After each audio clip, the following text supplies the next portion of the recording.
nwere ihe melụ na marriage bụ nsị ka nkọlụ ndị mmadụ ka fanụ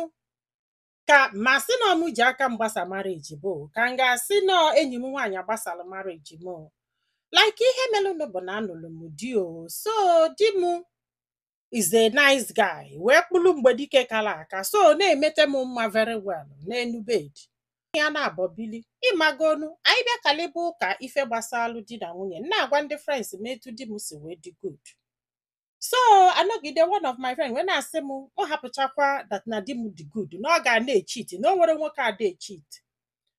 so mgbe a na o nwere ife megide ka o chitie gị hapụ ife anwa na dịba anọ fụrụ m n'anya rinne andị na nna asụ ya ibongi mgbe ọbụla na o nwere ihe megide ka o chitie na mgbe ọbụla o megere inye ibongi ebe ọbụla inye ibongi just ka o wee dobe mgbe dike one place so ịmagonu this girl ọ dụka asị na o tekele ịmagolu na ọ fụtara ya something else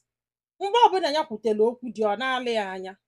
mana a good friend ka ọ bụ ha continue ukwe na-akwụ na-ababie na-ana nya trọst ya duton ya na-akọli ya ife gbasalụ die ya trọst this girl ọsị m nne na fado for wee na-akwụ so na o nwere this particular girl na-ekwu okwu anyhow among them ịmagolu ife ọbụla onyuke ọ dị eche okwu echewele ekwu so ịmagolu ruo one day ya na the girl wee na-ese okwu ya wee na-abalị the girl basa na mgbe ụfọdụ na ose akpata ife na-eselu ya na die ya dada ya hapụ ife ahụ na ose akpata na ọ bụrụ na ọ na-ete care of die very well na-enye ibongi na-eme nna na-eme ibie na di ya ma na-akwụgharị ịgbago n'ụdị ihe ahụ ya na-agwa ya sị ya na ụmụ nwaanyị na-ese akpata ife ụmụ nwoke ji akwụgharị keep yourself neat provide make yourself available for your husband this that ịmagonu ya na-agwa ya proudly si ya na o nwere ife megide ka di echite na etu ọ fọrọ ya kịta na ha na-ete care of die na-enye mgbe ọbụla ọ chọ ọsị m nne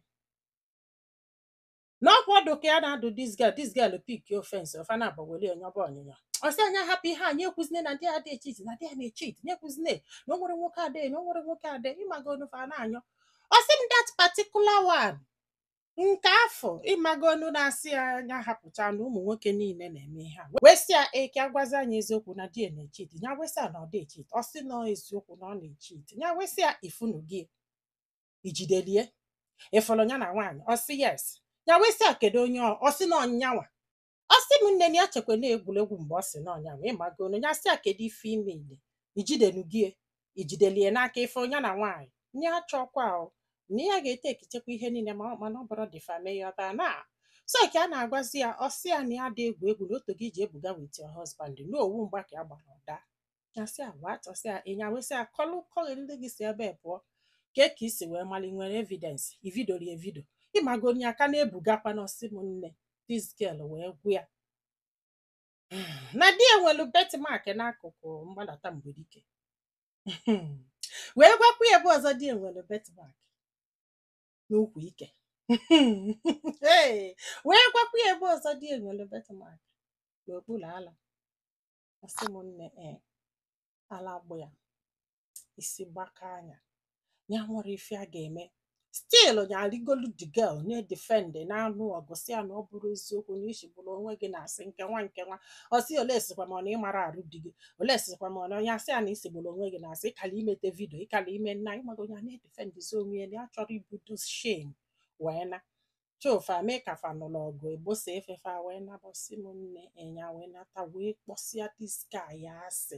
ọsị m nne na ihe anya na-agwa m ihe a kedu ya kpọsịalụ di ya asị ya nata rụọ nwaanyị ọzọ ụlọ ọtọ chenjie na-aga eze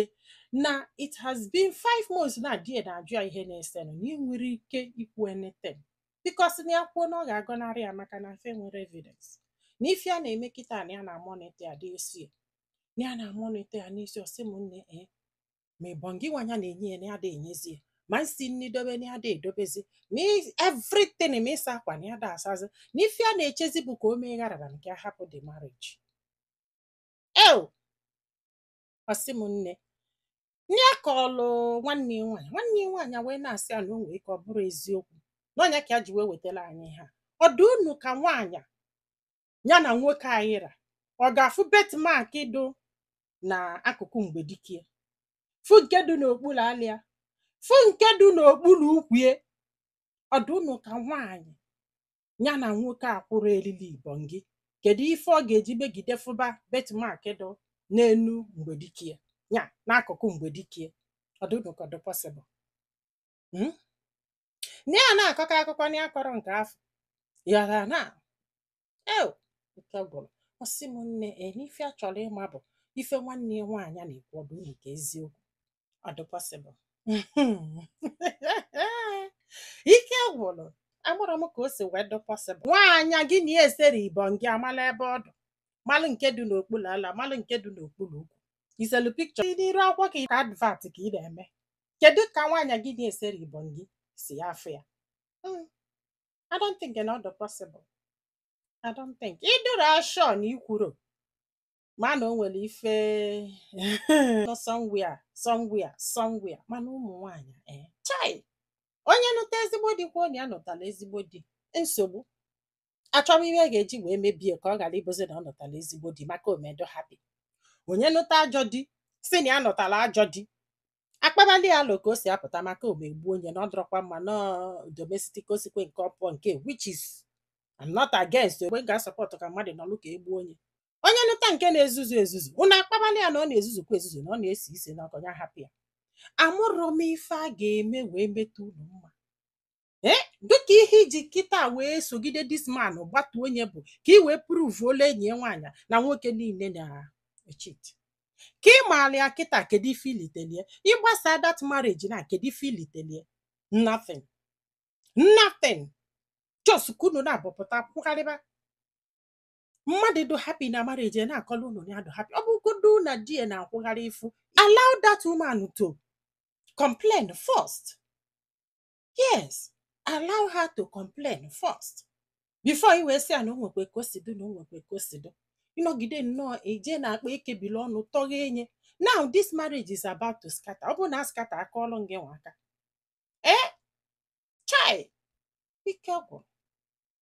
ike gwụrụ nne regardless of ihe m kwuru I don't think not the possible but ọ dị unu ka o jelu ka ọ na o jere ike gwụrụ ndị be anyị daalụ ka ọ dị n'ụbọchị ọzọ